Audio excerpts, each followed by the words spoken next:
So far, we've talked about listening to understand the speaker's perspective, using open-ended questions to discover how the speaker sees the world, what their emotional reaction to that worldview is, and then what they want from you. We talked about using nonverbals to assess how people are emotionally responding to things. The next two things we're going to talk about is using what we call minimal reinforcers to let the person know that you're listening, and embracing silence in order to give them the speaker time to think and process. We'll talk about those together because they're relatively short. So minimal reinforcer is a fancy term for nodding your head and going, yep, yep. That's minimal reinforcement. It's just a way to politely let the speaker know that you're paying attention. Sometimes, for example, when I'm like engrossed in listening to someone, I kind of lose track of myself, and I may appear, I'm so intensely listening that my face is flat, and I might appear bored or uninterested. So using those minimal reinforcers is just a way to let the speaker know that you're paying attention. We kind of consciously do this on the phone more often than we do it in person. On the phone, you want to make sure, you want to let the other person know that you're still there on the other end. So we often pepper our phone conversations with yep. And we do that less so in face-to-face conversation, partially because we're using other physical minimal reinforcers, right? We're smiling, we're nodding, we are making eye contact.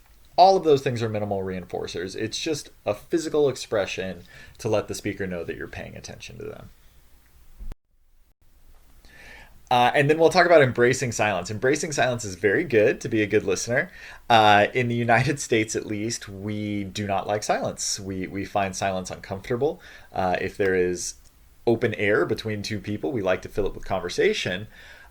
This can have a negative impact on our ability to effectively listen to other people. We often jump in and finish their sentence or for them, or try to guess where they're going in the conversation when they pause. The thing is that when that speaker is pausing, they're doing it so that they have time to refine their thinking. They're doing it so they have time to process their emotions. They're doing it so they have time to really invest in, how am I going to communicate this to this other person?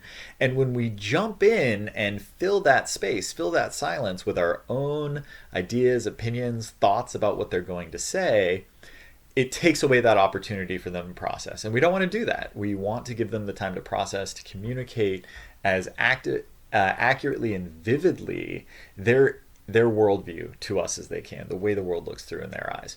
So when there's silence in a conversation, just embrace it, just lean into it. You can also, because silence makes us uncomfortable, you can also use silence as a way to get people to kind of elaborate more. So if someone says something and you notice you don't feel like you're getting the whole story from them, try just being quiet. Try just waiting and giving them that opportunity to finish the story, to go deeper into what they were saying with you. You don't have to. Sometimes silence is the best question.